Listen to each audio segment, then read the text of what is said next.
పరిస్థితి ఇక్కడ ఉంది అని అంటే ఒకసారి మైక్ పెట్టి ఎవరినైనా కూడా అడగండి. నిజంగా ఎంత దారుణమైన పరిస్థితి అంటే ఇక్కడ నుంచి మనుషులు వస్తా ఉన్నారు. ఇళ్లలో నుంచి దాదాపుగా 2 రోజుల పాటు కనీసం తిండి కూడా లేని పరిస్థితుల నుంచి నడుచుకుంటూ వాళ్ళంతా కూడా బయటకు వస్తా ఉన్నారు. ఓట్లు ఏమైనా ఏనంటే చాలని ఓట్లు, ఆ ఓట్లు కూడా ఎక్కించుకునే పరిస్థితులు, సందుల్లోకి బొందుల్లోకి పోని పరిస్థితి.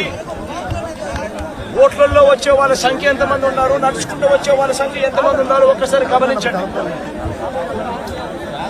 ఈ లోతు దాకా నీళ్లుండి నడుచుకొని వస్తా ఉన్నారు. వచ్చిన వాళ్ళు కనీసము ఇక్కడికి వచ్చిన తర్వాత ఎక్కడికి పోవాలన్నా కూడా తెలియదు. ఇక్కడికి వచ్చిన వాళ్ళకు కనీసం రిలీఫ్ క్యాంపులు కూడా లేవు. రిలీఫ్ క్యాంపులకు వీళ్ళని తీసుకుని వెళ్లే కార్యక్రమము లేదు, వీళ్ళకి చెప్పింది లేదు, చేసేది లేదు.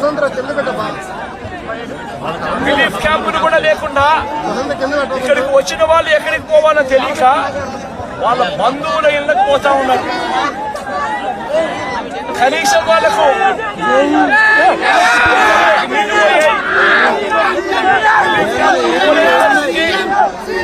రిలీఫ్ క్యాంపులు పెట్టని పరిస్థితి. కనీసం ఎవరికైనా సహాయం చేశారా, కనీసం కాస్త డబ్బులు ఇచ్చారా అంటే ఒక్కరికి కూడా ఒక దమ్మిడి పైసా కూడా ఇవ్వలేదు. కనీసం దమ్మిడి రూపాయి కూడా డబ్బు ఇవ్వలేదు. నిజంగా ఇంత దారుణంగా ఉన్న పరిస్థితులు బహుశా ఎప్పుడూ కూడా చూసే ఉంటాం. ఆశ్చర్యం కలిగించే విషయం ఏమిటి తెలుసా, ఈ ఫ్లడ్స్ ఏదైతే చెప్తా ఉన్నారు, ఈ రోజు ఈ ఫ్లడ్స్ ఏదైతే కనిపిస్తా ఉన్నాయో ఇవి స్వయంగా మ్యాన్ మేడ్ ఫ్లడ్స్. ఇది మ్యాన్ మేడ్ ఫ్లడ్స్ అంటే దాని అర్థం ఏమిటి అని అంటే ప్రభుత్వం స్పందించాల్సిన రీతిలో స్పందించకపోవడంతో ఈ రకంగా అన్యాయమైన పరిస్థితి నెలకొని ఉంది. ఆలోచన చేయమని అడుగుతా ఉన్నా. ఇంతకు ముందు కూడా వరదలు వచ్చాయి, ఇంతకు ముందు కూడా ఫ్లడ్స్ వచ్చాయి. ఇప్పుడు పడిన వర్షం కన్నా ఇంకా ఎక్కువ వర్షాలు కూడా పడ్డాయి. కానీ ఏ రోజు కూడా మనుషులు చనిపోయిన పరిస్థితి ఏ రోజు రాలా. ఇంతటి దారుణమైన పరిస్థితులు ఏ రోజు లేవు. ఆలోచన చేయమని అడుగుతా ఉన్నా. ఆగస్టు 28వ తారీఖున బుధవారం నాడే బంగాళాఖాతంలో బంగాళాఖాతంలో అల్పపీడనం ఏర్పడతా ఉంది అని చెప్పి, వాయుగుండంగా మారుతా ఉంది అని చెప్పి 28వ తారీఖునే బుధవారం నాడే అలర్ట్ వచ్చింది రాష్ట్ర ప్రభుత్వానికి. 28వ తారీఖునే అలర్ట్ వస్తే ఆ అలర్ట్ లో గురువారం నుంచి వర్షాలు మొదలవుతాయి, చిన్నగా పడతాయి.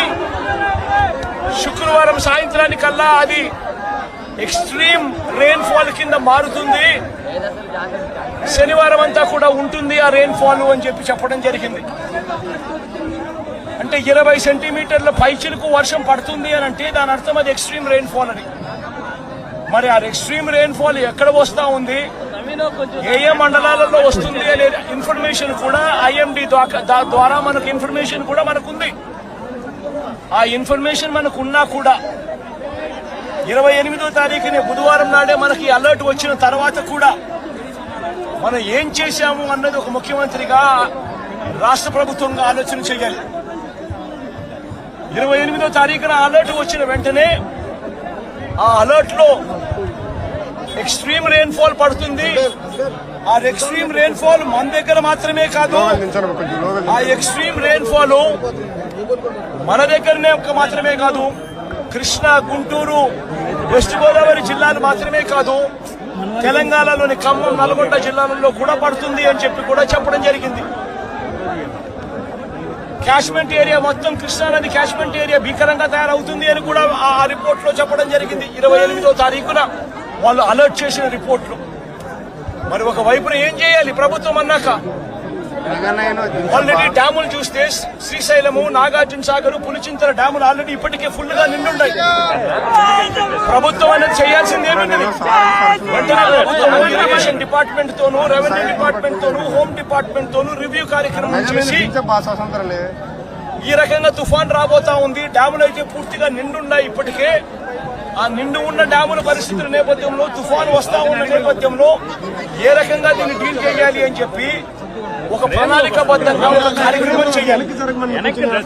శ్రీశైలం నుంచి, నాగార్జున సాగర్ నుంచి, పులిచింతల నుంచి కనీసం 60-70 టీఎంసీల నీళ్లను అక్కడ నుంచి తగ్గించి అక్కడ వాటర్ ఫ్లడ్ కుషన్ ఏర్పాటు చేసుకోవాలి.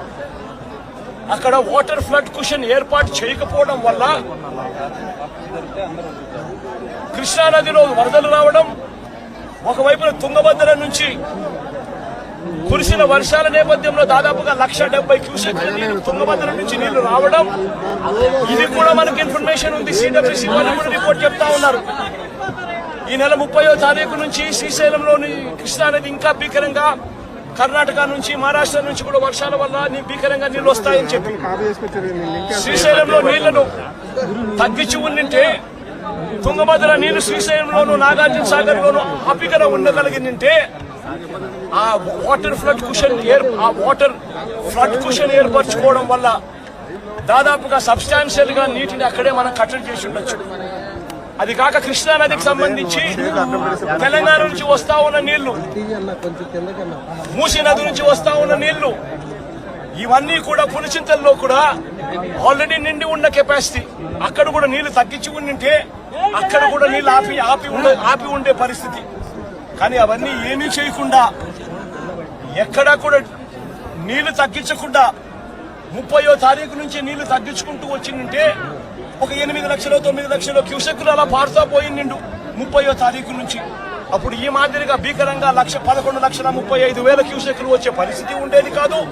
ఈ మాదిరిగా ఫ్లడ్ ఉండే పరిస్థితి ఉండేది అంతకన్నా కాదు. కానీ రాష్ట్ర ప్రభుత్వం తీవ్రంగా జాప్యం చేసి, ఏకంగా చంద్రబాబు నాయుడు గారు అనే వ్యక్తి తాను ప్రజలను పట్టించుకోవాల్సిన ఆవశ్యకతను పూర్తిగా మర్చిపోయి రెడ్ బుక్ పాలనతో పరిపాలన సాగిస్తూ కక్ష సాధింపుల మీదనే ధ్యాస పెడతా ఉన్నాడు తప్ప గవర్నెన్స్ మీద, ఏం చెయ్యాలి అన్న దాని మీద ధ్యాస లేకనే ఇది మ్యాన్ మేడ్ ఫ్లడ్ కింద ఇంత భీకరంగా తయారైన ఫ్లడ్ ఇది. దీనికి గన 30వ తారీఖు నుంచే పర్ఫెక్ట్ ప్లానింగ్ గన చేసిందంటే, మనకు బుధవారం నాడు అలర్ట్ వచ్చినప్పుడే తుఫాన్ రాబోతా ఉంది అని చెప్పి అలర్ట్ వచ్చినప్పుడే మనం కానీ ప్లానింగ్ చేసి ఉంటే తుంగభద్ర నుంచి వచ్చే నీళ్లు శ్రీశైలం, నాగార్జున సాగర్ లో ఆగి ఉండేటివి. పులిచింతల్లో మూసీ నది నుంచి వచ్చే నీళ్లు ఆపుకొని ఉండవచ్చు. తర్వాత ఉపనదుల నుంచి వచ్చే నీళ్లు ఏదైతే ఉందో, ఆ ఉపనదుల నుంచి వచ్చే నీళ్లు పారినా కూడా ఇంత తీవ్రమైన డ్యామేజ్ ఎక్కడా కూడా ఉండే పరిస్థితి కూడా ఎక్కడా ఉండదు. బుడమేరు అనేది బుడమేరు నుంచి వరదలు వస్తా ఉన్నాయని తెలుసు. బుడమేరు నుంచి వస్తా ఉన్న వరదలను కూడా ఇక్కడనే పంపించే కార్యక్రమం చేశారు. శనివారం రాత్రి ఒక అలర్ట్ లేకుండా, ఒక సిగ్నల్ లేకుండా నీళ్లు బుడమేరు నుంచి గేట్లు ఎత్తేశారు. ఎంత దారుణమైన పరిస్థితి అనంటే, వలగలేరు హెడ్ రెగ్యులేటర్ కు సంబంధించిన లాకులను 11 లాకులను శనివారం రాత్రి అర్ధరాత్రి దాటిన తర్వాత ఎత్తారు. అలర్ట్ లేదు. ఇక్కడ ఈ ప్రాంతంలో ఉన్న ప్రజలకు కనీసం చెప్పడం లేదు. ఎత్తేసినారు. ఎందుకు ఎత్తినారు? చంద్రబాబు నాయుడు గారు ఉన్న ఇల్లు, కరకట్టు మీద ఉన్న ఇళ్లకు ఆ ఇంటికి సంబంధించిన ఆ నీళ్లు పోకుండా రక్షించుకునే దానికోసం విజయవాడలోని ఈ ప్రాంతాన్ని అంతా కూడా నీటిమయం చేశారు చంద్రబాబు నాయుడు గారు. నేను అడుగుతా ఉన్న ప్రతి ప్రశ్న కూడా లాజికల్ గా అడుగుతా ఉన్నాను. ఎవరైనా కానీ సమాధానం చెప్పాలనుకుంటే మొట్టమొదటిగా ప్రజలకు క్షమాపణ చెప్పి ఆ తర్వాత ఈ ప్రజలకు ఏం చేయబోతున్నాము అన్న మాటలు కూడా చెప్పి ఆ తర్వాతనే సమాధానం చెప్పాలని చెప్పి చంద్రబాబు నాయుడు గారిని గట్టిగా కూడా కోరుతా ఉన్నాయి. ఇప్పటికి కూడా రిలీఫ్ క్యాంపులు లేవు. నిన్నటి దాకా కూడా ఎన్ని రిలీఫ్ క్యాంపులు పెట్టారు అని చెప్పి అడిగితే 6 రిలీఫ్ క్యాంపులు మాత్రమే ఉన్నాయని చెప్తా ఉన్నారు.